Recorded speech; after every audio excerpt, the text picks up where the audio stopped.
Hi friends, வணக்கம். Welcome back to cinema option.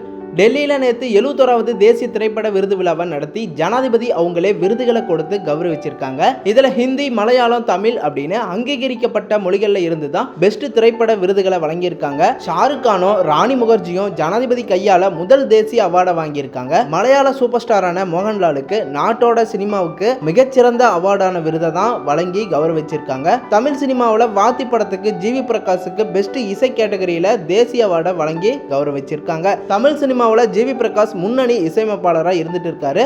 சமீபத்தில் கூட தனுஷ் மற்றும் ஒண்டர்ஃபால் நிறுவனம் சேர்ந்து தயாரிச்சுட்டு வர இட்லி கடை படம் ரிலீஸுக்கு தயாராக இருக்கு. இந்த படத்துக்கும் ஜிவி பிரகாஷ் குமார் தான் இசையமைச்சிருக்காரு. இந்த நிலையில தேசிய விருது வாங்கி தமிழ் சினிமாவுக்கு பெருமை சேர்த்தி கொடுத்திருக்காரு ஜிவி பிரகாஷ். ரசிகர்கள், சினிமா பிரபலங்கள் அப்படின்னு எல்லாருமே இப்ப ஜிவி பிரகாஷுக்கு வாழ்த்துக்களை தெரிவிச்சுட்டு வந்துட்டு இருக்காங்க. நம்ம சேனல் சார்பாகவும் வாழ்த்துக்களை தெரிவிச்சுக்கலாம். மேலும் இது போன்ற ட்ரெண்டிங்கான அப்டேட்ஸுக்கு நம்ம சேனலை சப்ஸ்கிரைப் பண்ணிட்டு பெல் ஐக்கனையும் கிளிக் பண்ணிக்கோங்க.